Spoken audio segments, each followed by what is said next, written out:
Saudara, ada banyak penantian bukan? Saya termasuk juga yang sedang menanti sesuatu. Tapi penantian kita, saudara, berkumpul dengan waktu. Waktu itu adalah bagian yang namanya misteri bagi kita. Tapi puji Tuhan, Tuhan sudah kasih tahu satu kabar baik, bahwa aku ini Tuhan mengetahui rancangan-rancangan apa yang ada padaku mengenai kamu di masa depan. Kita tidak tahu hari esok, tapi kita tahu bahwa Tuhan sudah lebih dulu ada di hari esok. Itulah satu harapan bagi kita. Dan Tuhan yang kita punya bukan Tuhan yang dadakan, bukan Tuhan yang tiba-tiba akal, tapi Tuhan yang memiliki master plan. Dia memiliki blueprint dan semua jalan hidup saudara. Saya makin melihat saudara jalan-jalan terbuka. Tapi saya ingin saudara pahami satu hal. Katakan, pahami satu hal. Allah bekerja, tapi kita merespon. Dan Allah bekerja, Allah merancang, Allah menyiapkan. Bagiannya Tuhan itu. Dari bagian kita adalah merespon, menanggapi, bersikap. Jadi semua rancangan Allah, katakan semua rancangan Allah, tidak akan terjadi, tidak akan terjadi tanpa respon yang benar. Ya, terima kasih. Respon itu ada dua. Saudara, masalah yang sama dapat diresponi dengan cara yang berbeda. Dan cara merespon adalah jalan menuju Tuhan punya rancangan terjadi indah pada waktunya Tuhan. Saudara, jangan lupa bukan hanya saudara yang berhadapan dengan sesuatu. Kami suami istri berhadapan dengan banyak hal, dan kami diarahkan untuk merespon dengan benar. Respon dengan benar adalah jalan menuju rancangan Allah menjadi indah pada waktunya Tuhan. Haleluya. Saudara bersemangat. Haleluya. Mari kita baca beberapa ayat. Yeremia 9 ayat 11 sudah hafal dong?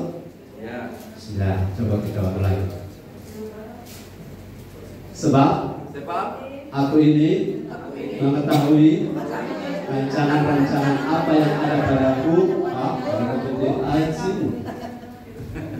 Tolong hapus. Sama-sama bertiga. Sebab aku ini mengetahui rancangan-rancangan apa yang ada padaku mengenai kamu, yaitu rancangan damai sejahtera, hari depan yang penuh dengan harapan, untuk memberikan kepadamu hari depan, bukan rancangan kecelakaan, dan untuk memberikan kepadamu hari depan yang penuh dengan harapan. Haleluya, luar biasa. Tapi mari kita lihat dulu Roma 8 ayat 28 dan Kisah 13 ayat 22, karena setting background dari khotbah ini adalah tentang cerita Daud. Roma 8 28, Kisah 13 22. Mari kita berdiri. Roma 8 ayat 28. Roma 8 ayat 28, sorry. Ya betul ya? Ya oke, sama-sama ada. Berarti firman Tuhan, kita tahu sekarang bahwa Allah turut bekerja dalam segala sesuatu untuk mendatangkan kebaikan bagi mereka yang mengasihi Dia, yaitu bagi mereka yang terpanggil sesuai dengan rencana Allah. Haleluya. Tadi satu lagi. Kisah 13 ayat 22. Ayat 22. Firman Tuhan, setelah Saul disingkirkan, Allah mengangkat Daud menjadi raja mereka. Tentang Daud, Allah telah menyatakan, aku telah mendapat Daud bin Isai, seorang yang berkenan di hatiku dan yang melakukan segala kehendakku. Amin. Thank you. Terima kasih. Saudara-saudara, mari kita bercerita sedikit. Jangan-jangan ada yang, silakan duduk. Masih ada yang belum duduk. Jangan-jangan ada di antara saudara yang tidak mengetahui setting cerita tentang Daud. Begini saudara, Daud adalah anak bungsu. Dia seorang yang muda. Dia seorang gembala kambing domba. Akan gembala adalah tugas atau pekerjaan yang hina di mata sosial masyarakat Israel. Bahkan ketika ada pesta pelantikan Eliab Abinadab Syama di rumah, Isai sampai lupa bahwa Daud ada. Tinggal Samuel yang tanya, semuakah anak ini sudah hadir? Sudah semua anak ini? Sudah semuakah anakmu hadir? Oh, saya bilang sorry, masih ada satu. Masih ada satu. Dia kemerah-merahan, polos, dan lain-lain. Dan dia di mata Daud, di mata Goliat, ini kamu ini seperti anak kecil. Dan Elia bilang, ngapain kamu datang ke peperangan ini? Saya tahu kamu nakal, ya. Nakal dalam pengertian agak usil sedikit. Daud bilang, kita cuma dapat tanya, Pak. Ya tahu. Kemudian Daud tahu nggak? Pada hari pelantikan Eliab, Abinadab, Syama karena Saul sudah ditolak. Pada hari itu dia dilantik, diurapi oleh Samuel. Saudara, waktu dia dilantik, diurapi sebagai raja pertama kali, saudara tahu berapa lama sejak itu sampai dia naik takhta? Ada yang tahu?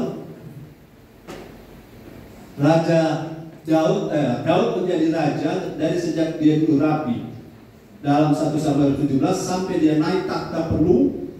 Ada yang tahu berapa lama? Lama. Waktu berapa itu? Berapa lama? Ada yang tahu? Ya, saya kasih ingat, lamanya 13 tahun. 13 tahun.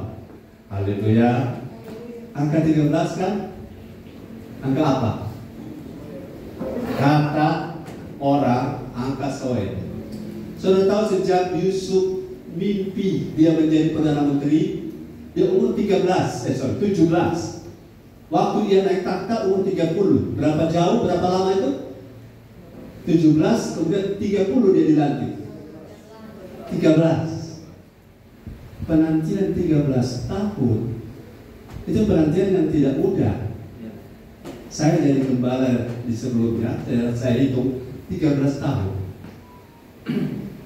Sejak dilantik sampai saya mutasi 13 tahun. Tapi saya tidak menyamakan keadaan, ya. Sejak saya sekolah kitab lulus sampai saya jadi gembala 13 tahun. Jadi kalau lihat angka 13 rupa soe ini kan, saya tidak percaya angka 13 soe. Karena kalau 13, angka kamar 13 atau nomor 13 orang tidak mau. Tapi kalau 13M, ayo jujur, kalau 13 itu angka soe, 13M juga tidak. Jadi 13 itu tidak bukan angka soe. Nah, saudara tahu bahwa Rasul Paulus adalah rasul ke berapa? Ke-13.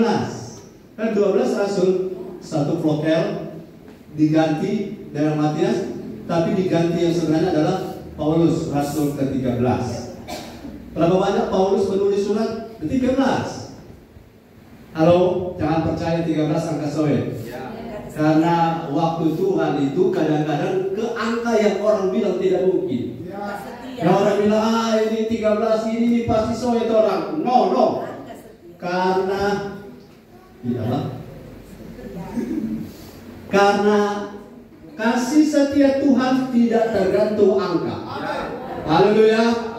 Bahkan saya boleh bilang kasih setia Tuhan untuk membuat saudara bertumbuh diberkati tidak tergantung umur. Haleluya. Gereja kita umur berapa, mau berapa jauh, berapa banyak angkanya, tapi bukan bergantung pada itu, tapi bergantung kepada apa yang akan saya bagikan. Bagaimana Daud menunggu 13 tahun itulah proses yang bagi saya tidak mudah, karena begini saudara. Bagi Daud sudah diberitahu bahwa Saul sudah ditolak. Saul sudah ditolak. Tadi kan ayat kisah 13 ayat berapa tadi? 22 setelah apa? Saul disingkirkan, Allah mengangkat Daud. Waktu Daud diangkat, ini hari kematian Saul, saudara-saudara, itu lama dari sejak 1 Samuel 17.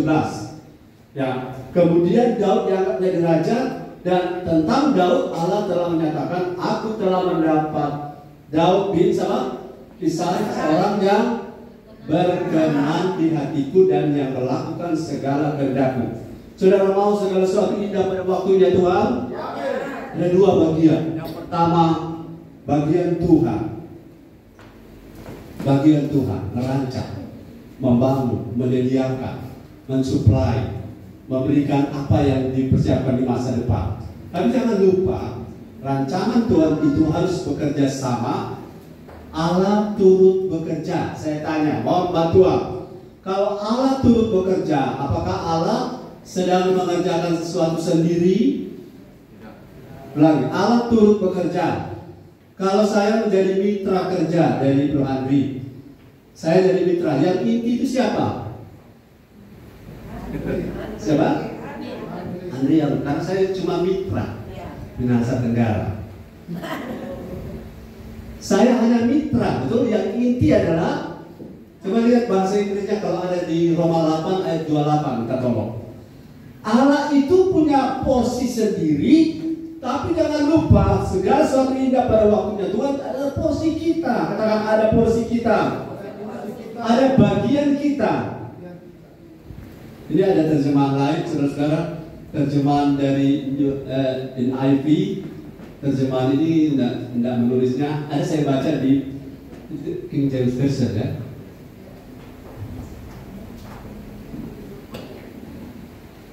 Saya lihat di Alkitab saya kalau ada. Dia pakai kata begini, tolong bantu, sebab ini mau konfirmasi. God be a partner. Allah menjadi mitra kerja. Be a partner. Ya kalau dalam bahasa Inggris work together. Bekerja bersama.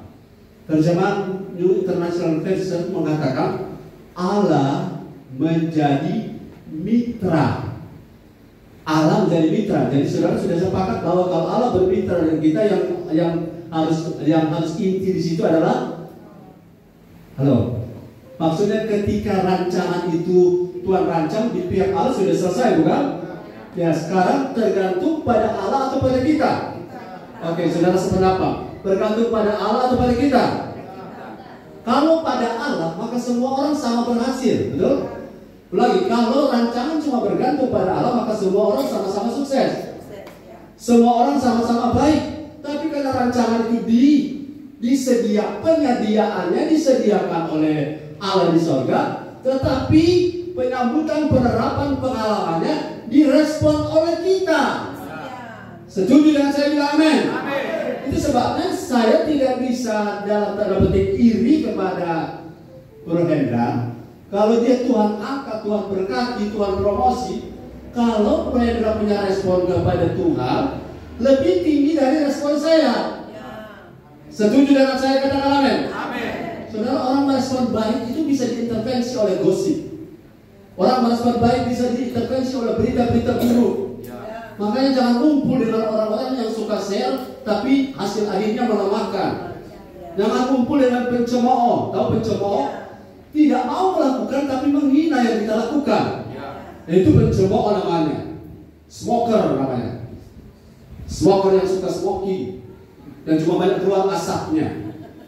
Haleluya. Jadi kalau kita ingin merespon apa yang Tuhan rancang, sehingga ketika si A jadi baik, si B jadi buruk. Kalau contoh dekatnya, respon Daud berbeda dengan respon Saul. Halo, respon Daud berbeda dengan respon Saul. Kalau saudara orang tipe Saul, saudara akan mudah termakan gosip. Kenapa saudara-saudara sepanjang hidup Saul benci terus kepada Daud? Orang kalau sudah tidak suka apapun Daud buat, selalu salah di mata siapa? Saul. Kalau saudara tidak suka dengan saya, apapun yang saya buat pasti salah. Setuju? Bilang. Karena kacamata yang kau pakai adalah kacamata kuda. Kau cuma lihat saya dari sudut kesalahanmu. Tapi coba turun gantian. Kau berdiri di sini dan saya duduk di sana dan saya pakai kacamata yang kau pakai. Kita lebih jago cari salah. Setuju?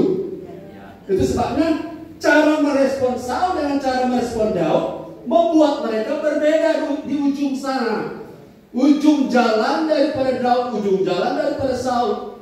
Kalau saudara hafal cerita ini, betul-betul itu bukti konkret bahwa merespon itu penting. merespon benar itu penting.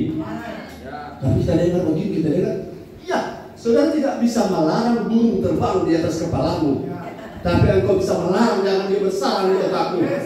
Haleluya. Kalau kau biarkan burung itu bersarang di otakmu, maka engkau dan burung jadi sama-sama.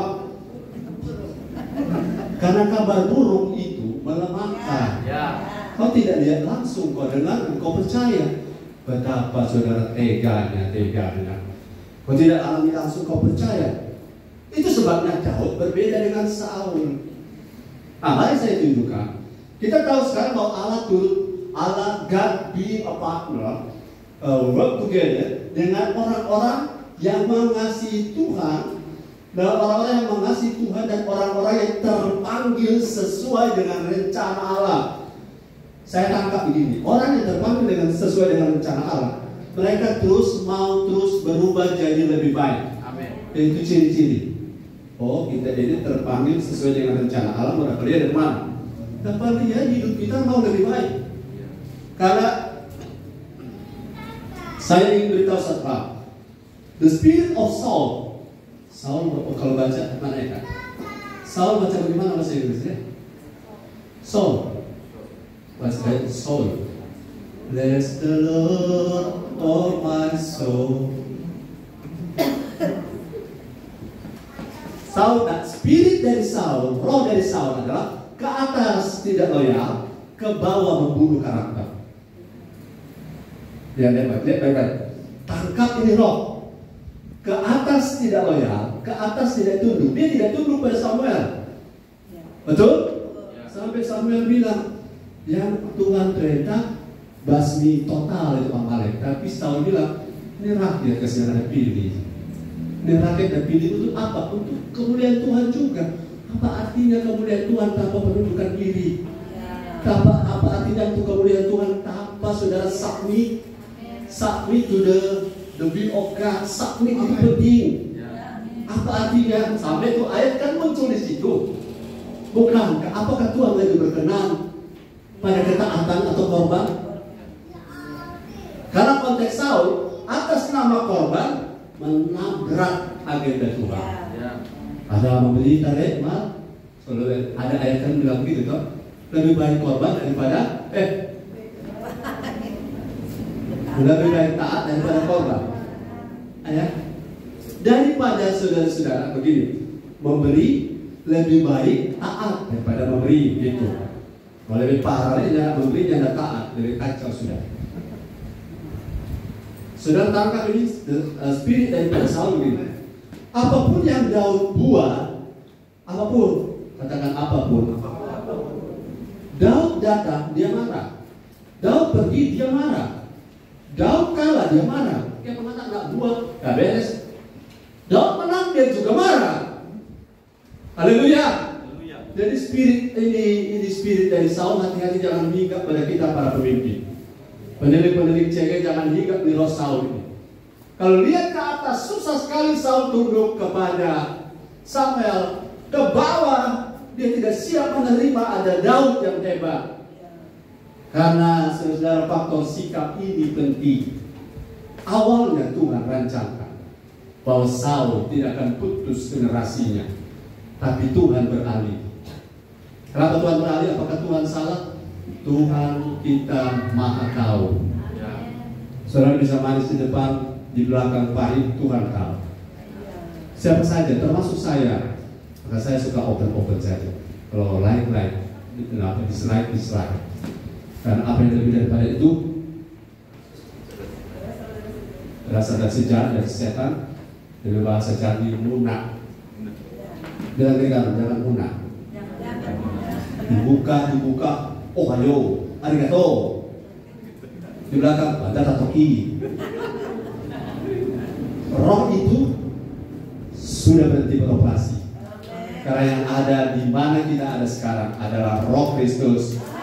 Roh yang taat, roh yang humble, roh yang submit, roh yang selalu Bapak apa yang harus aku perbuat, kepadamu aku bergantung. Itu roh yang sedang beroperasi di tempat ini. Dan roh itu pasti menang. Karena roh dalam kita lebih besar daripada roh yang ada di dalam dunia. Roh dunia itu suka kacau, betul?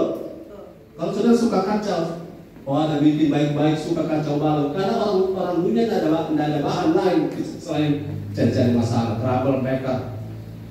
Nah, bagaimana indah pada waktunya Tuhan itu penting karena kedua bagian saya bilang tadi. Yang pertama bagian kita merespon, pertama bagian Tuhan merancang, menyiapkan, menyediakan. Dan Tuhan punya rancangan selalu yang ada lagu-lagu tadi yang terbaik. Belum jadi tadi ya? Belum. Tuhan selalu berbuat baik. Tuhan tidak pernah jahat.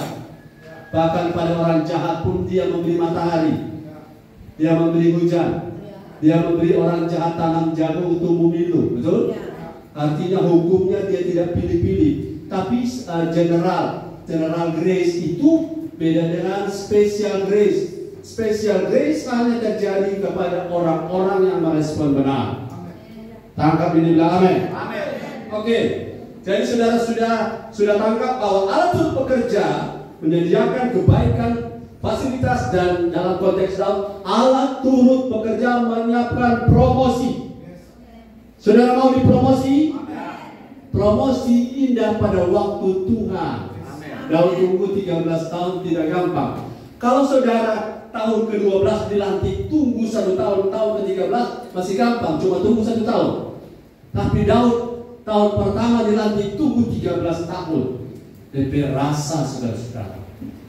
Bagaimana DP rasa? Saudara melihat kenyataan. Baru kalau Daud dengan Saul hubungannya bagus, masih boleh tahan karena Saul sayang-sayang. Hari ini beberapa kali sementara Daud main gitar memuji Tuhan dalam rangka supaya roh jahat yang ada dalam Saul ini bisa tenang, Daud main kecapi, saking indahnya itu roh keluar. Haleluya. Lihat ke pengaruh musik, kalau saudara main dengan ketulusan hati, roh jahat bisa lari. Haleluya. Roh stres bisa keluar. Jadi kalau penyembahan respon saudara, iblis gelisah, dia panas, dia keluar pergi toilet dan saudara-saudara, dan kemudian dia lari. Kenapa? Roh iblis ciri-cirinya membuat orang gelisah. Roh iblis membuat orang tidak tahan, apalagi dengar kebenaran. Nah, ketika kita tangkap bahwa Daud dan Saul ini, Tuhan sudah sedia promosi keduanya. Allah tidak membenci Saul, amin. Jangan sudah bilang, oh benci sekali Tuhan ke Saul. Nah, dia punya sikap yang membuat dia jadi seperti itu. Tapi Allah di bagian awal kehidupan Saul, dia sangat bangga dengan Saul. Nanti perjalanan waktu yang berubah. Jadi kemudian Saul jadi seperti apa bergantung pada pilihan Saul. Dan saya pengen saudara dan saya di gereja ini, apa yang akan terjadi indah pada waktu Tuhan nanti, itu akan tidak jadi seperti Saul, tapi jadi seperti Daud berdasarkan kita mau memilih benar, mau bersikap benar. Saudara-saudara, 40 tahun berputar-putar di padang gurun gara-gara Israel bersikap salah. Dan saya tidak mau jemaat ini begitu. Sebagai pemimpin saya mau arahkan, mau berputar-putar atau mau go strike. Mau berputar-putar? Kalau mau berputar-putar, ikuti itu gerakan yang berputar, yang gosip, cemooh, lemah, kuat. Lemah itu lingkaran siklus, lemah, berkuat. Tahun 2021 kuat, 2022 lemah, 2023 kuat, 2024. Oh, pas 2025 saudara lemah, Tuhan datang 2025. Kalau grafik hidupmu seperti itu, engkau akan buang waktu. Haleluya. Jadi sekarang sudah tangkap ya. Daud itu bahasa Ibraninya David. Bahasa Inggrisnya David. Bahasa Arabnya David. Dan bahasa Indonesia Daud. Bahasa Sangir Daud. Bahasa Sangir Daud. Haleluya. Daud ini saya lihat luar biasa. Yang pertama, apa yang dilakukan sehingga rencana Tuhan jadi indah pada waktunya yang dialami oleh Daud. Yang pertama adalah Daud terus lakukan bagian dia dengan belajar. Baca dulu 1 Samuel 17 ayat 28. Apa yang dia belajar? 1 Samuel 17 ayat 28. Firman Tuhan, ketika Eliab kakaknya yang tertua mendengar perkataan Daud kepada orang-orang itu, bangkitlah amarah Eliab kepada Daud sambil berkata, "Mengapa engkau datang? Dan pada siapakah kau tinggalkan kambing domba yang 2-3 ekor itu di padang gurun? Aku kenal sifat pemberanimu dan kejahatan hatimu. Engkau datang kemari dengan maksud melihat pertempuran.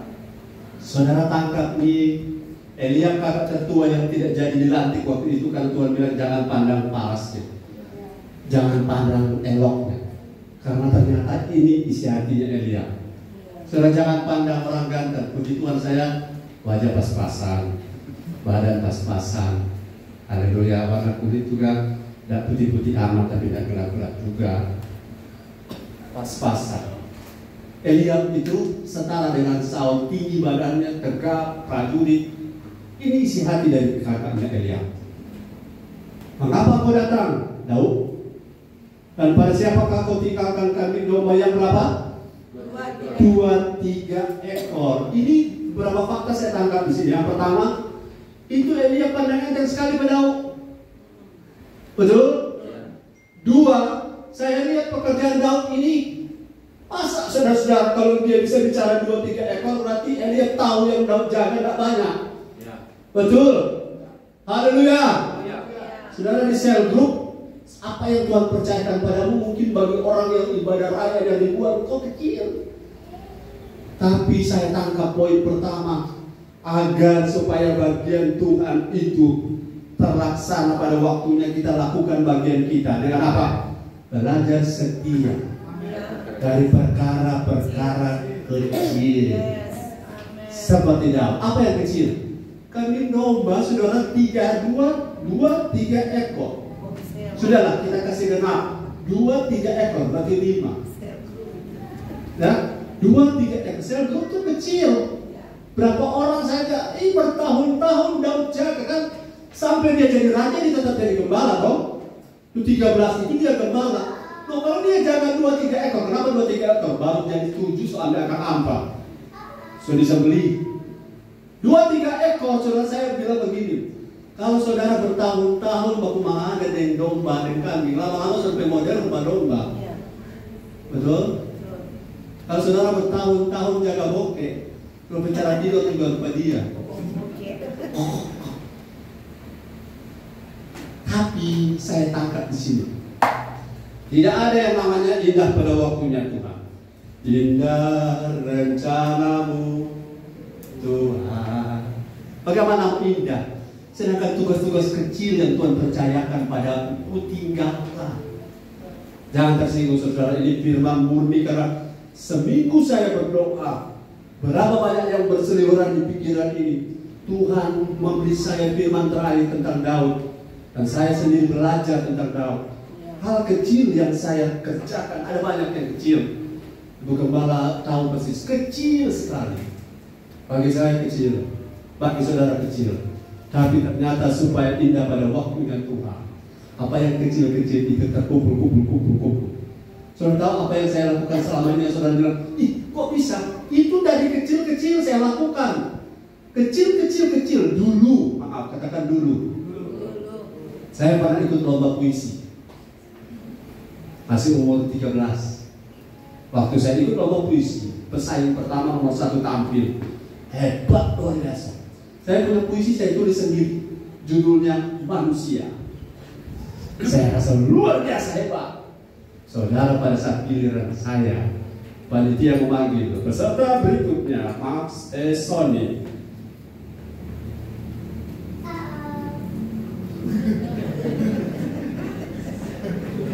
Panitia bunyi karena saya tidak ada. Dipanggil panggilan kedua, peserta kedua Max Sony dengan judul puisi Manusia.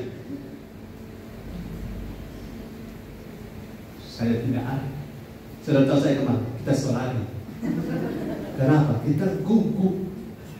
Pak gugup, mau bicara gugup. Jadi kalau berdiri di sini kok bisa begini, ini adalah satu proses panjang.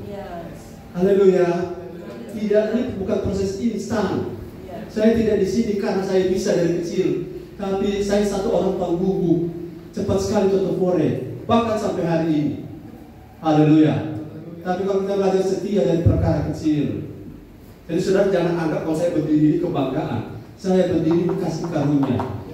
Dikasih karunia kalau bukan karena Tuhan kita tidak bisa apa-apa, tapi Tuhan pilih kita. Pindah pada waktunya. Sebelumnya kau harus belajar seperti Daud. Daud adalah gambar Yesus di masa depan di perjanjian baru, kecuali kejatuhan Daud. Selain itu adalah gambar dari Yesus. Saudara tahu Yesus 30 tahun tidak ngapa-ngapain tuh? 30 tahun tidak ngapa-ngapain. Nanti umur setelah dibaptis 30 baru dia tampil. 30 tahun jadi Tuhan yang Maha Kuasa dan tidak apa-apa. Dia bilang, Bapak tempo apa Bapak? Sabar sedikit Pak. Tempo apa? Belum waktu. 30 tahun dalam konteks dia Maha Kuasa. 30 tahun sudah mengerti. Menunggu itu tidak mudah. Tapi bagi Tuhan, kalau saudara belajar setia dari perkara kecil, 2-3 ekor kambing domba yang Tuhan percayakan pada pemilik sel grup, kalau saudara kerjakan itu dengan kesetiaan, setia dari perkara kecil, karena engkau bisa dipercaya perkara besar dimulai dari perkara-perkara kecil. Barang siapa setia dari perkara kecil akan dipercayakan perkara-perkara besar. Barang siapa tidak setia dari perkara-perkara kecil, dia tidak mungkin setia pada perkara-perkara besar. Saudara bisa di perkara besar, oke, memimpin orang banyak itu hebat, tapi memimpin sedikit orang itu sudah saudara. Kita baca ayat saja ya. Dan cuma turun 2 ini, cuma turun 3, karena spiritnya berbeda. Spirit Saul adalah rame-rame.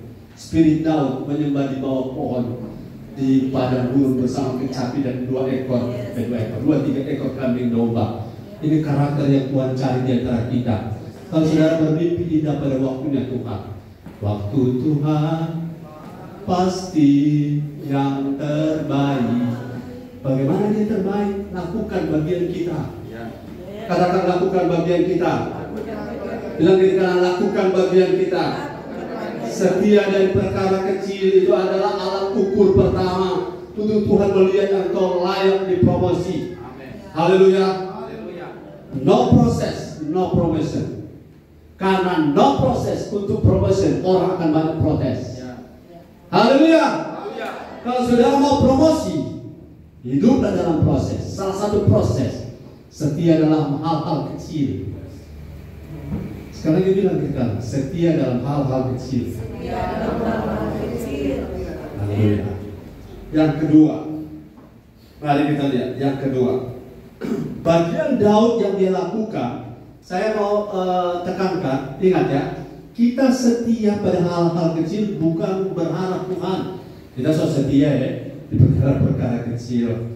Tuhan, tolong ya pertimbangkan. No, itu motifnya salah. Orang yang seperti Daud, saya tanya, halo jawab saya, apakah Daud pada waktu dia jadi raja, dia pernah duga dia mau menjadi raja? Apakah Daud pernah duga, pernah mimpi? Beda dengan Yusuf ya. Beda dengan Yusuf. Apakah Daud pernah mimpi dia akan jadi raja? Tidak pernah. Dia melakukan kesetiaan dari perkara kecil, motifnya murni. Tidak ada iming-iming ini saya menjadi setia perkara kecil untuk jadi raja. No. Dalam sejarah Daud dia tidak pernah duga bahwa dia mau jadi raja. Beda dengan Yusuf. Yusuf sudah 2-3 kali dikasih mimpi. Dan itu adalah satu mimpi profetik dan itu jadi kenyataan. Tapi kalau Yusuf juga salah bertindak, mimpinya akan gagal. Nah, saya bicara Daud. Yang pertama setia dari perkara kecil, bukan untuk jadi besar, tapi untuk jadi seperti Kristus. Ulangi, kita setia dari perkara kecil, bukan untuk jadi besar, tapi untuk jadi seperti Kristus. Karena Yohanes Pembaptis mengatakan, biarlah dia yang makin besar dan aku makin kecil. Dan kalau aku mengecil, artinya saya tidak cari popularitas. Yang penting bagi saya apa yang Tuhan percayakan kemarin, talenta yang mungkin cuma 1, itu aku mau setia. Dan kalau aku mau setia, satu waktu tanpa saudara mimpi, Tuhan mengatakan, aku telah mendapati Daud. Ya, berkenan. Kenapa berkenan? Setia di perkara. Apa yang saudara anggap kecil, kadang-kadang itu besar di hadapan Tuhan. Pelayan sekolah minggu, saya menyarankan orang tua, anak-anak sekolah minggu, saudara tolong pulsanya disiapkan setiap hari Kamis kuota. Karena saya ada melakukannya. Joanna bilang, Mas, setiap kali saya telepon, saya bilang, Dek, apapun yang terjadi, karena keselamatan anak-anak kita tergantung orang tua. Kalau orang tua tidak punya kesempatan memperhatikan anak-anak kita, kasih pinjam handphone untuk apa? Zoom. Cuma Zoom lewat. Kalau minggu coba Zoom. Kira Zoom ini kecil. Saya tahu akan ada anak-anak yang bertumbuh gara-gara Zoom. Kalau akan ingat orang dulu muncul encik-encik kepada Zoom. Haleluya. Saya lihat ini ada 3 yang baju sama. Hari Kamis sudah muncul di Zoom. Haleluya. Halo ya. Yang punya anak bilang amin. Amin. Kalau dia ada di kampung juga kan ada signal. Oh dia ada di mana? Ada. Caranya karena ini kecil. Tapi kecil-kecil itu menjadi bukit. Yang kedua, Mazmur 119 ayat 164. Apa yang telah membuat Tuhan sudah sediakan bagian Tuhan dan Daud melakukan bagiannya. Mazmur 119 ayat 164. Firman Tuhan, 7 kali dalam sehari aku memuji-muji Engkau karena hukum-hukum-Mu yang adil. Saya percaya ada kaitan kata Tuhan berkenan pada Daud dengan kebiasaan hidupnya.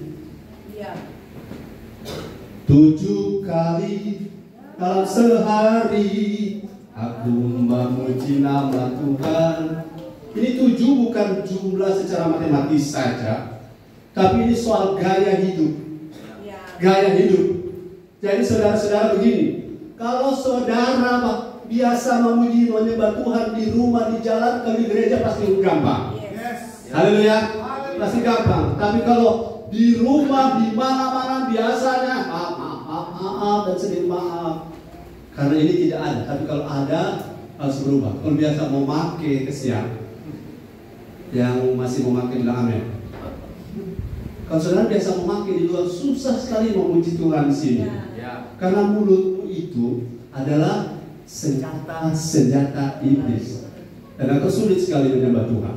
Itu sebabnya saudara salah satu yang kita tidak menyembah Tuhan supaya Tuhan promosi kita, bukan? Haleluya.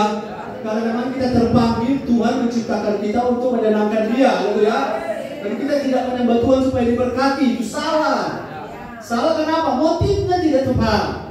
Kita menyembah Tuhan karena aku terlahir untuk menyembah Tuhan 7 kali dalam sehari. Sehingga kalau menyanyi memuji Tuhan adalah sebuah kewajiban, maka saudara akan satu saat akan rasa jenuh. Tapi kalau itu menjadi gaya hidup, saudara makan nasi tiap hari jenuh? Tidak. Nasi terus. So, saya berhentikan apa? Pagi nasi, siang nasi, malam bisa kayak begitu. Hari-hari makan nasi, kok tidak jenuh? Karena gaya hidup orang Indonesia beda dengan gaya hidup orang Belgia. Kita punya nasi, dan kita tidak bosan dengan nasi, bukan? Karena itu lifestyle-nya kita, makanan kita hari-hari. Kalau pujian dan penyembahan, sudahlah yang di luar kita tidak usah terlalu ukur yang di luar. Ukur juga yang sementara aku dapat begini. Coba kita tes. Mari kita tepuk tangan untuk Tuhan. Haleluya. Haleluya. Ada yang tepuk tangan.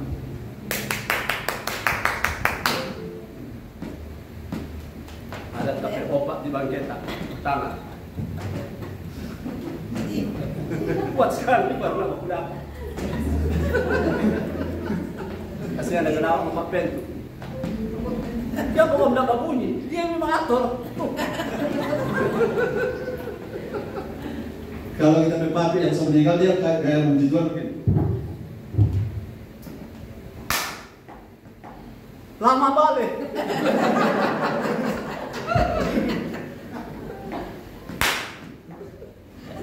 Jadi orang so pak. Lama balik. Saya percaya memuji menyembah Tuhan bukan cuma saudara punya jiwa. Saudara harus tunjukkan ekspresi jiwamu pada tubuh, agar rohmu bisa korek dengan Tuhan. Karena Allah duduk di atas pujian dan penyembahan orang Israel. Allah berkata bersemayam. Jadi kalau saudara menyembah Tuhan, oke, abaikan dulu yang namanya galau, gundah gulana. Karena memang kita sedang menerobos untuk supaya kita berkenan. Berkenan itu adalah menyenangkan Tuhan. Di mana Tuhan disenangkan? Saudara memberikan Tuhan roti, Tuhan tidak makan roti, bukan? Saudara memberikan dia biapong, orang yang makan biapong sementara ada jual. Haleluya. Orang yang makan Tuhan namakan biapong. Ya. Tapi Tuhan juga tidak makan puji. Tapi Tuhan layak Ya. menerima pujian. Amin. Jadi gaya hidup para pemuji mudah dipromosi. Amin. Setuju dengan saya bilang? Amin.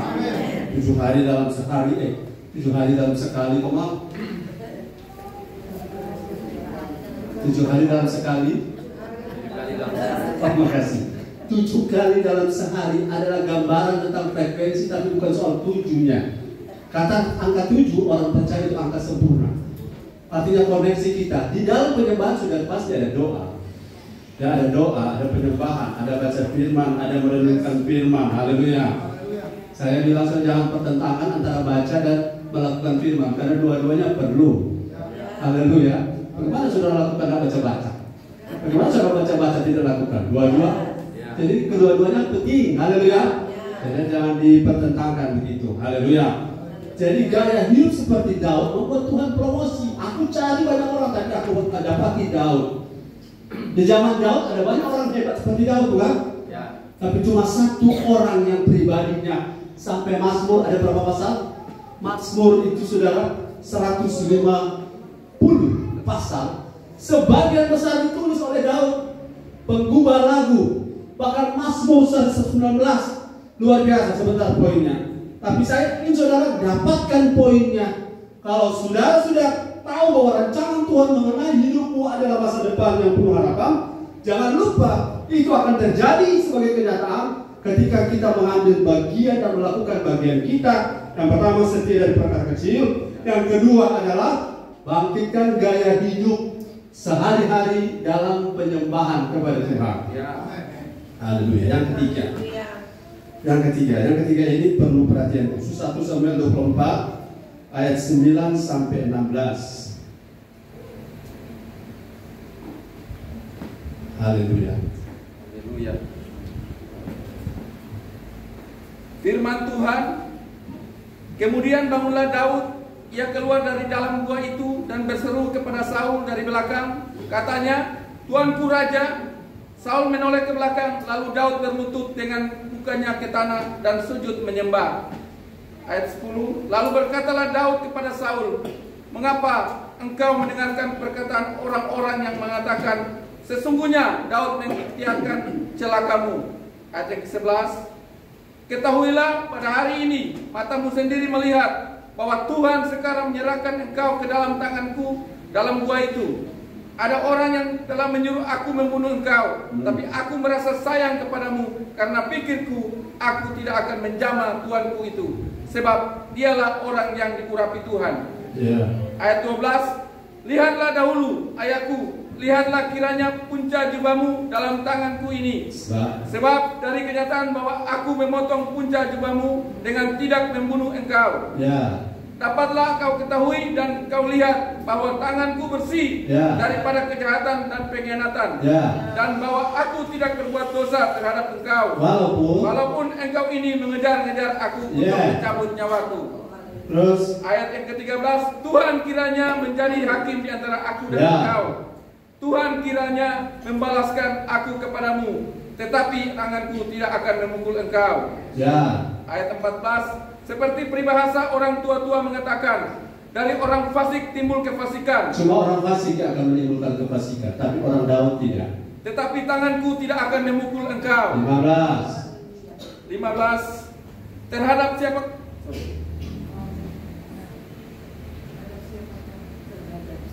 siapakah Raja Israel keluar berperang?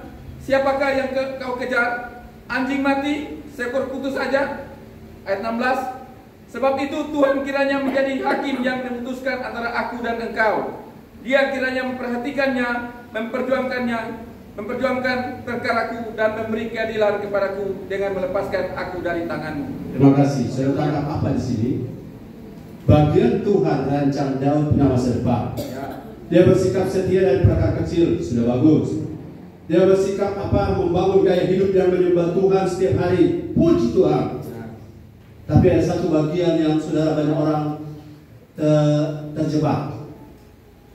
Saya tanya, apakah Saul baik pada Daud? Tidak. Buktinya apa? 2 kali dia melempari, menombaki Daud yang sedang melayani itu ya. 2 kali. Cuma Daud yang jago. Dia tombak. Harusnya kan Daud sudah ditombak 1 kali. Dia pikir, kenapa kita mau pergi? Tapi nyawa sampai putus.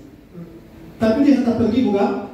Dia tetap kembali melayani. Itu hati seorang Daud itu luar biasa kalau ada pada kita. Haleluya. Jadi Daud 1 lagi, bukan 1, 2 bahkan 3. Daud punya alasan ketika Daud itu, maaf ya, Daud itu seperti anjing mati, seekor kutu yang lagi dicari oleh Saul. Karena Saul bawa pasukan khusus. Ayo saudara renungkan kalau terjadi dalam hidup saudara. Saudara dikejar tanpa bersalah. Saudara adalah seorang yang melayani dengan tulus. Saudara melayani musik, kemudian orang itu punya setan di dalam sampai bisa keluar. Dan orang itu, saudara baca di tempat lain, Daud adalah pembawa senjata Saul, pengawal asisten pribadi. Saudara tambah lagi catatan, Daud punya istri adalah anak Saul, betul? Jadi Saul adalah bapak dari Daud. Sampai dia ngomong tadi, ayahku. Daud bilang ayah, masih dia jaga di hubungan. Saudara tangkap ini poin supaya rancangan Tuhan tidak buyar dari kita. Kita harus bersikap seperti Daud. Daud punya sikap apa? Dia punya berapa kali kesempatan untuk menghabisi Saul? 2 kali. Sampai Pak Panglima bilang, aduh inilah waktu Tuhan. Kemudian Abner menyanyi, ayo Daud cara bangkit dan bangun, sedang bangkit. Ayo Daud bangun, mari kita nyanyi. Waktu Tuhan pasti yang terbaik. Majo torang ambe aku pepeda. Kenapa? Sedang tertidur Saul. Bahkan seluruh pasukan sedang tertidur. Kalau Daud saudara pakai pikiran duniawi, inilah waktu Tuhan. Tuhan beracara luar biasa. Siapa yang duga Saul, saudara dia buang air besar, kita potong DP baju, DP jubah, ekor seperti Superman, DP baju, Superman, DP baju dia potong, Superman. Dia potong. Saya bukti kita pernah ada dekat penganak orang cucu nggak ada jadi rapi. Betul? 2 kali. Dan Daud tunjukkan sikap seorang yang Tuhan berkenan. Saudara setuju dengan saya? Amin.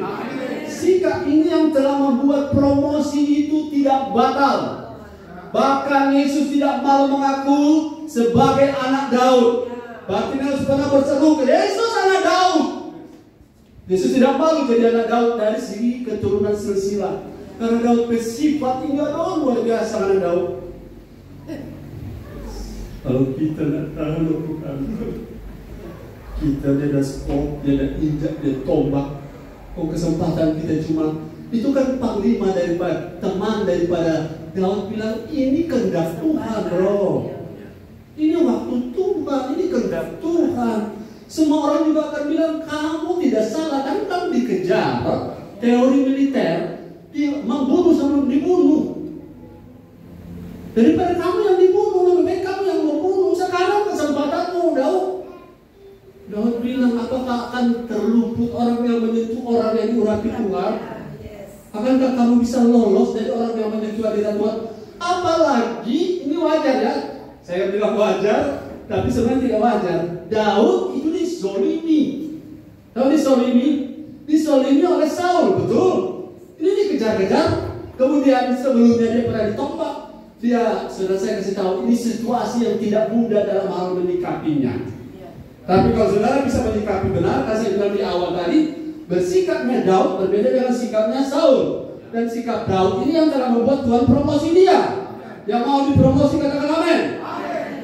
Apa yang harus kita buat? Yang ketiga ini, terus lakukan bagian kita dengan terus tunduk pada otoritas rohani di atas kita, seperti yang dilakukan Daud. Ini tidak hanya berlaku seperti di gereja. Contoh, anak-anak, kalau kamu mau dipromosi, hormati orang tuamu. Otoritas tidak bisa diputar. Kalau tidak hormat orang tua, berkatmu akan tertahan. Kalau para istri, hormati, hargai suamimu, walaupun suamimu pas-pasan otaknya. Hargai karena otoritas tidak bisa diputar.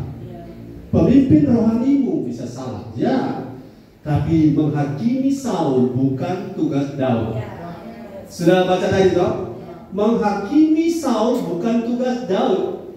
Tugas Daud adalah memelihara hubungan antara saya, karena tidak bisa diputar bahwa Saul menjadi anak saya. Saya sebagai anak, justru di sini kita belajar untuk menempatkan diri sebagai posisi dalam posisi.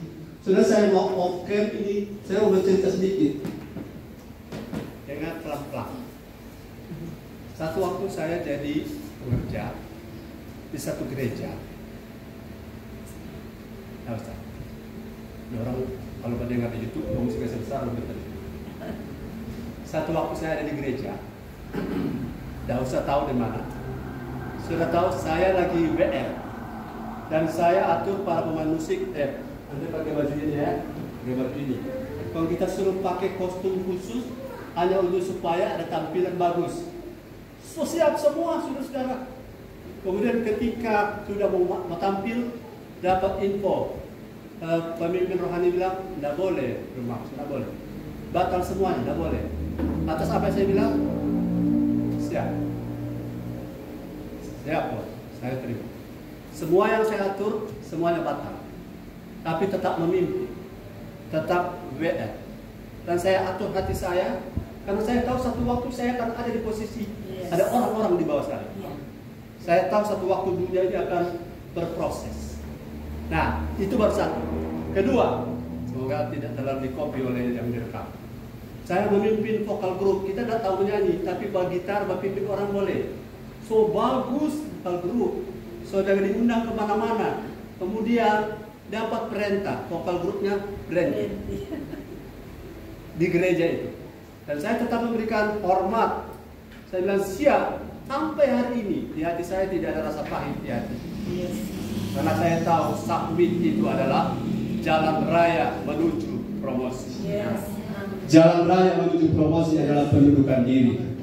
Katakan bersama, jalan raya menuju promosi adalah pendudukan diri. Kalau saya berandai-andai kalau Daud gagal bersikap terhadap Daud, kalau Daud gagal bersikap benar terhadap Saul, saya tanya, apakah promosi akan terjadi? Bilang, tidak terjadi. Tidak. Apakah Tuhan pilih kasih?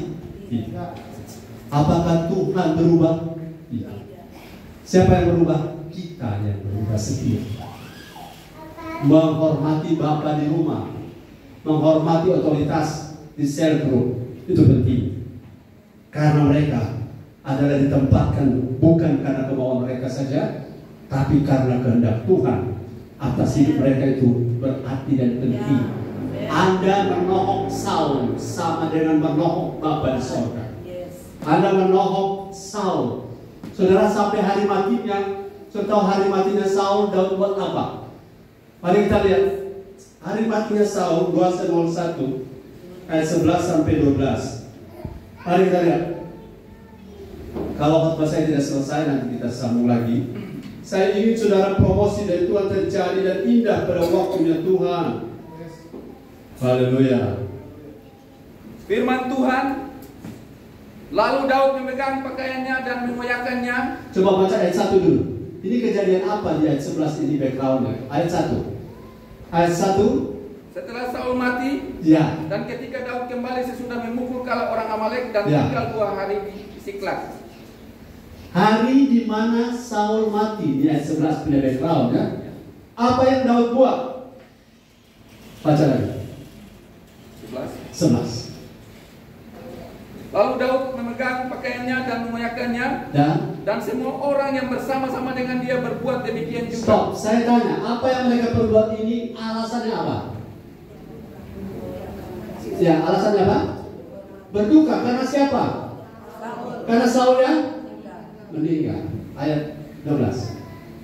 Ayat 12, dan mereka meratap, menangis. Dan berpuasa sampai matahari terbenam karena Saul. Terus karena Yonatan juga mati loh.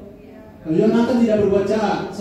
Yonatan tidak berbuat jahat, tapi dia ikut korban dari apa yang Saul pilih. Terus Yonatan anaknya karena umat Tuhan dan karena kaum Israel. Ya. Sebab mereka telah gugur oleh pedang. Terima kasih. Bahkan di cerita ini ada orang yang sok pahlawan. Mereka lari-lari. Daud, mana tahu apa? Saul mati. Kita lagi pada dia setengah mati. Oh, Saul bilang, ambil pedang. Kita disuruh foto begini daripada musuh yang cucu, kita dengar yang cucu. Betul cerita ya? Kemudian kita ambil pedang, kok kita cucu pada dia, kok dia mati. Ini orang ini ada berharap Daud bilang, aduh Nana ini memang betul-betul layak mendapat penghargaan menjadi pahlawan nasional Israel karena engkau telah membela rajamu. Betul cerita gini kalau orang-orang berpikir secara duniawi. Aduh memang Nana ini, nanti gaji selama ini berapa? 500.000, sekarang kita angkat jadi 5 juta per bulan karena PE perbuatan yang luar biasa telah menolong kita. Tapi saya ingat masuk keras. Dan ini merupakan satu roh yang harus kita bersihkan dari roh pemimpin, dari roh jemaah, bahwa roh Saul itu ternyata taburan yang membuat akibat akhir dari hidupnya bukan indah pada waktu itu. Tidak indah, saudara-saudara. Saya kasih tahu ini untuk apa? Supaya masa depan saudara tetap cerah. Amin. Masa depan saudara tetap penuh harapan. Karena masa depan Tuhan sudah rancang yang terbaik. Tapi jika engkau bersikap salah, engkau salah memilih sikap, engkau lagi mendengar sesuatu seperti Daud mendengar banyak orang punya suara dan Daud terpengaruh dengan negatif-negatif itu, tapi Daud luar biasa. Katakan haleluya. Haleluya. Saya pikir saya akan berhenti di sini, tapi saya ingin saudara merenung. Ayat itu sangat terkenal, Kisah 13 ayat 22. Setelah Saul disingkirkan, saya tanya siapa yang singkirkan Saul? Siapa yang singkirkan? Diri sendiri.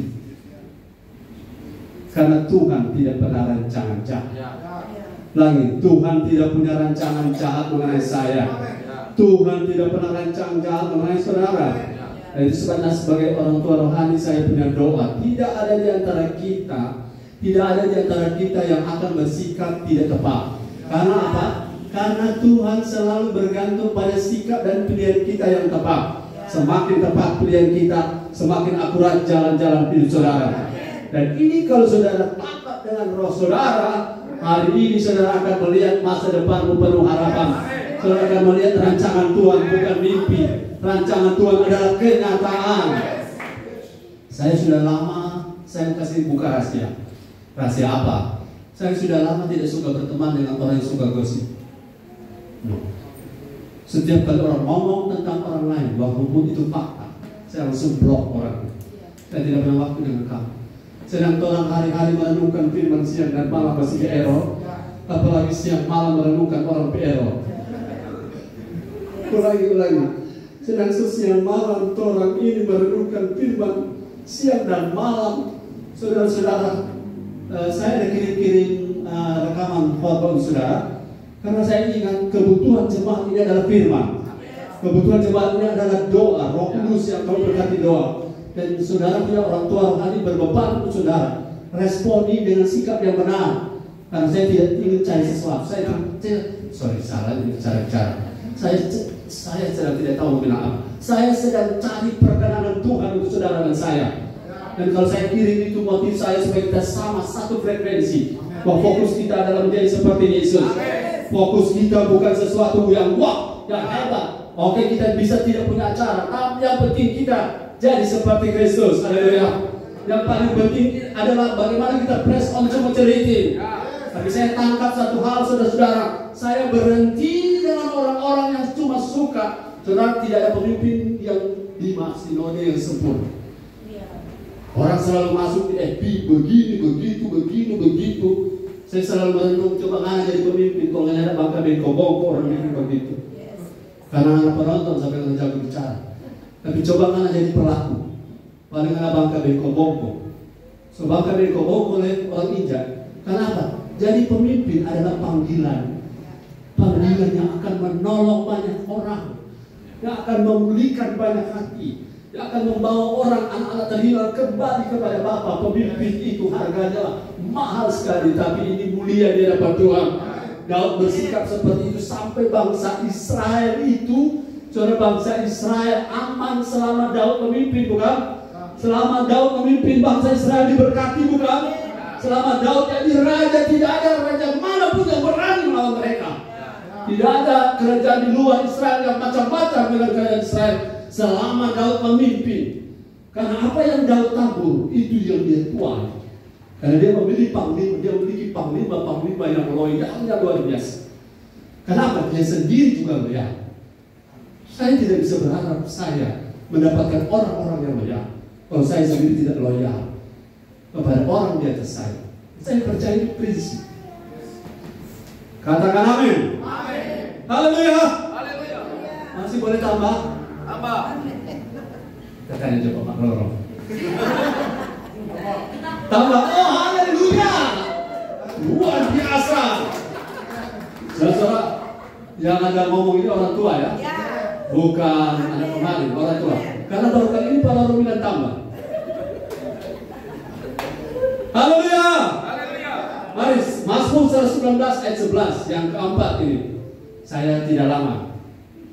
Mazmur 119 ayat 11. Supaya rancangan Tuhan indah pada waktunya pada kita. Firman Tuhan, dalam hatiku aku menyimpan janjimu, supaya aku jangan berdosa terhadap engkau. Ya. Haleluya. Firman yang kau dengar itu akan menjadi awal mujizat. Ya. Firman yang kau dengar itu akan merubah bangsa. Firman yang kau dengar itu akan mengubah pepujimu. Firman yang kau dengar akan mengubah transformasi jiwamu. Firman yang kau dengar itu akan mengubah pekerjaanmu. Firman yang kau dengar akan mengubah musuh-musuh akan jatuh di depanmu. Dan firman yang kau dengar itu powerful. Karena firman yang kau dengar itu Yesus sendiri. Amin. Kalau Yesus dalam kita dalam Yesus, siapa lawan kita? No, tidak ada. Haleluya. Haleluya. Jadi Daud punya gaya hidup. Hatiku menyimpan janjimu. Supaya apa? Supaya apa? Karena ada banyak orang berdosa karena dengar firman dan simpan di hati. Disimpan di otak. Pulang aku bahas. Indra. Bagaimana tadi bagaimana kan? Bagaimana aku masuk di topik kebutuhan di jemaat ini kan? Bagaimana? Dia jawab, yuk. Saya sudah bilang tadi, jangan kumpul dengan para pencemooh. Tapi di jemaat ini tidak ada pencemooh. Saya yakin di jemaat ini semuanya bersih hati. Amin. Karena keyakinan saya pasti akan terjadi seperti keyakinanku. Amin. Jangan kumpul dengan orang-orang yang pencemooh. Ya. Karena kumpulan dengan orang yang kesukaannya ialah Taurat Tuhan, firman Tuhan. Karena orang seperti itu akan apa saja yang diperbuatnya berhasil. Bahasa Inggris berhasil apa? Sukses. Sukses. Mau sukses? Mau indah pada waktunya? Jangan berdiri jalan orang berdosa. Jangan mendengarkan nasihat orang fasik. Sudah tahu nasihat orang fasik seperti apa? Lawannya firman. Nasihat orang fasik, sudah coba setia-setia apa Jo? Sudah Jo, bawa akurat deh. Sudah Jo. Kalau dengan itu masa depanmu akan terganggu. Bukan mereka salah, karena mereka itu belum pada level itu. Pertemananmu menentukan kemana kau pergi. Pergaulan yang buruk merusakkan kebiasaan. So bagus, tadi malah gara-gara banyak dengar kata-kata yang melemahkan, atau jadi lemah. Kalau kau jadi lemah, berarti ujung-ujungnya bukan rancangan Tuhan dari kenyataan, amin?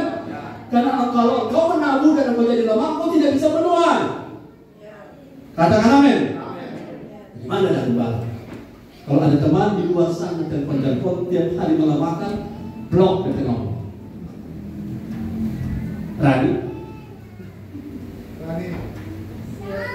Ada teman dari luar sana, bukan di jemaat, di luar. Telepon tiap hari melemahkan. Cerita kekurangan pendeta di Sumatera, pendeta di Kalimantan, pendeta di Jawa, pendeta di Papua, cerita begini, cerita begitu. Kalau dengar tiap hari menikmati seperti merenungkan firman siang dan malam. Lama-lama rohmu jadi error seperti dia. Karena sesuatu menarik sesuatu. Roh error akan membuat orang yang terimanya jadi error. Tapi saya mau jadi roh yang akurat. Caranya tolak yang mau itu. Jangan marah, tapi kepala bilang kita selesai putus dengan no, diam, dukung blok. Karena ada banyak orang yang saya blok bukan saudara di luar. Karena setiap bercerita, maksud tahu. Kita juga tahu, kenapa kita tahu. Saya blok. Saya tidak punya waktu, sedang hari-hari dengan firman, hari-hari renungkan firman masih bisa error. Apalagi saudara-saudara, hari-hari dengan firman, hari-hari dengan orang bercerita. Maka hidupmu akan seperti gelombang di laut yang tidak tenang. Haleluya! Yang kelima, 1 Tawarik 22 ayat 14. Jadi yang tadi adalah supaya masa depan cerah, simpan firman di hati. Simpan firman di rohmu. Jangan di otakmu. Kalau kau kaji, saudara, akhirnya Yesus yang awalnya segala-galanya. Bisa jadi Yesus tak ada artinya sama sekali. 1 Tawarik 22 ayat 14. Firman Tuhan, bukankah Tuhan Allahmu menyertai kamu dan telah mengaruniakan keamanan kepadamu ke 1 segala Tawarik penjuru? 22 ayat 14. Ya betul. Ya betul. Tapi yang bacanya salah. Ayatnya betul. Ayat 18. Ya, oke. Sorry, masih manusia. Sesungguhnya sekalipun dalam kesusahan, aku telah menyediakan untuk rumah Tuhan itu 100.000 talenta emas dan 1.000.000 talenta perak dan sangat banyak tembaga dan besi, sehingga beratnya tidak tertimbang. Juga aku telah menyediakan kayu dan batu, tetapi baiklah engkau menambahnya lagi. Ya, saudara, di ayat ini bicara tentang Daud sesudah jadi raja. Sesudah jadi raja, pembangunan bait Allah, Tuhan bilang jangan kamu telah menumpahkan banyak darah. Jadi bagaimana? Salomo. Kalau begitu saya ambil peran apa? Kalau Daud komplain Salomo, anak kemarin. Dia hanya bangun dia jam 6 bilang Tuhan, nanti Bapak jadi bikin. Salomo yang ditugaskan dan Daud melakukan ini. Aku telah menyediakan untuk rumah Tuhan itu berapa? 100.000 talenta. Talenta itu kalau satuan berat 34 kg. 34 kg versi gram berapa? 3.400 gram. 34.000 gram. 34.000 gram. 34.000 gram kali 100.000 berapa? 3.400.000 gram. 3.400.000.000 gram. Betul? 3.400.000.000 gram. Harga emas kemarin 899.000 per gram. Kali semua itu yang Daud ada berikan. Haleluya, haleluya. Orang besar seperti Daud bukan cuma berkenan di setiap perkara kecil, tapi karena hatinya selalu memiliki hati yang suka memberi untuk kepentingan Tuhan. Saudara, saya lihat teladan pada Daud ini. Ketika dikali 3.400.000.000 gram dikali 899.000 per gram, saya dapat angka 3.056 triliun. 3.056 triliun. Saudara, orang kalau memberikan bantuan sebesar ini tidak mungkin kalau hatinya tidak dengan Tuhan. 3.056 triliun kalau baca menurut aturan triliun, maka saudara levelnya juta, miliar, triliun. Maka 3.056 triliun sama dengan 3 kuadriliun 56 triliun 600 miliar rupiah. Oh haleluya, orang terkaya di Indonesia sekarang ini punya uang 547 miliar. Berarti 0,001 1/1000% dari sumbangan Daud. Saya ingin buka mata saudara. Kita bukan orang-orang kaya seperti 547 miliar, tapi kita harus kaya di hati. Kaya hati, haleluya. Karena pemberian bukan soal jumlah, tapi soal hati. Katakan amin. Amin. Kalau hati sudah terbuka, Tuhan lagi cari orang di kota Manado. Tuhan lagi cari orang di kota Manado yang hatinya terbuka untuk kepentingan Tuhan. Dan saya percaya orang-orang itu ada di sini. Ada pada saudara. Dan Tuhan sedang menyediakan. Saudara, saya bilang kemarin, selama Daud belum muncul, Saul masih beroperasi. Selama Daud belum di-approve oleh Tuhan, karena soal perkenanan, Saul masih bisa berkarya. Tapi sampai Daud selesai diproses, selesai Saul. Saudara tangkap ini? Jangan lihat kiri kanan dan jangan tersandung dengan siapapun.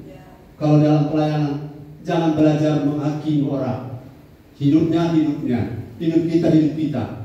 Kita tidak bisa merubah orang, tapi kita bisa merubah diri kita. Katakan amin. Kita tidak bisa merubah suami kita, tapi kita bisa merubah diri kita. Dan kemudian suami melihat kita dan mereka kalau mereka ada dua, dan dia juga berubah.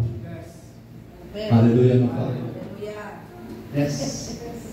Kalau hatimu murah, kau tidak akan komen terhadap apa yang jadi agenda Tuhan. Kalau kau murah hati, kau tidak pernah komplain dengan Tuhan. Dan saya percaya ini terjadi karena Daud luar biasa. Yang keenam, sabar. Ini karena Pak Roro ini. Mazmur 51 ayat 13. Ya, oke. Firman Tuhan. Ini tinggal pendek-pendek. Mazmur 51 ayat yang ke-13. Janganlah membuang aku dari hadapanmu, dan janganlah mengambil rohmu yang kudus daripadaku. Haleluya. Haleluya. Mana yang bagus? Orang yang pernah salah mau berubah, tapi orang tidak pernah salah tapi tidak mau dirubah apapun. Orang yang pernah salah tapi mau berubah, dan orang yang hidup tidak pernah salah. Cuma tidak ada manusia yang tak pernah salah. Bedanya kesalahan, ada kesalahan yang terbuka, ada kesalahan yang tertutup. Kelihatan aman-aman karena tidak terekspos. Kami yang terekspos memang bangga bego boko. Tapi yang tidak terekspos, Tuhan tahu. Jadi soalnya ketika sikap Daud berhadapan dengan fakta ini, beda dengan Saul. Dia bilang, Saul yang tolongin akan kita berbuka di mata masyarakat ini kasihan. Tapi Daud dia respon apa? Jangan buang aku Tuhan. Jangan ambil rohmu dari keras. Oh Tuhan, kalau saudara dan saya masih hidup hari ini, bukan karena saudara lebih baik dari orang lain, tapi semua hanya karena kasih karunia. Amin. Saya bicara soal satu ini. Jangan lupa, dosa terbuka dengan dosa tertutup sama-sama salah. Hanya karena belum terekspos sudah rasa aman. Tapi orang yang sudah terekspos lebih ringan menghadapi dan menjalani. Tapi Daud gentleman. Nathan bilang, ada orang kaya punya 1000 domba, ada tetangganya punya 1 ekor domba. Orang kaya dapat tamu, orang kaya diambil 1 ekor, orang miskin pedomba. Bagaimana pendapat kamu Daud? Orang itu harus dihukum mati. Kemudian Nathan bilang, so ampun. Sikap seperti ini yang lagi Tuhan cari. Bukan orang yang menyombongkan diri, yang merasa benar. Dalam hati saudara, semua kita ada salah, tapi keterbukaan pada Tuhan itu penting. Penting. Dalam rangka pemulihan. Kalau mau pemulihan, saudara harus terbuka dengan Tuhan. Sikap ini, saya lihat saudara-saudara, kalau dari segi sikap, Daud itu ada cacat. Betul? Dari segi track record, Daud itu ada cacat. Tapi Tuhan bilang satu hal, cuma satu pribadi yang tidak pernah berdosa, cuma Yesus. Selainnya pernah. Tapi bedanya Daud, dia mau open dengan Tuhan. Ya. Jangan ambil rohmu dari Tuhan. Jangan ambil kesempatan kedua ini. Jangan ambil Tuhan. Karena inilah yang membuat Tuhan tertarik pada. Yes. Anda tidak berdosa dengan mencuri, tapi Anda berdosa dengan jaga image. Anda berdosa dengan maaf, sombong, merasa benar. Itu sama nilainya di hadapan Tuhan. Engkau mendengar firman dengan mengeraskan hati, sama jahatnya dengan ketika engkau merampok. Sama. Semua kita sama di hadapan Tuhan. Orang lain membunuh, engkau membenarkan diri, rasa benar. Untuk Farisi bilang, terima kasih aku tidak seperti pemungut cukai ini. Yang pertama ini Tuhan bilang dia kembali dalam perkenanan Tuhan. Tidak, karena Tuhan lagi cari hatimu. Ya. Seperti hati Daud. Ayat yang terakhir. Saudara puji Tuhan. Karena ayat terakhir. Kisah 13 ayat 22.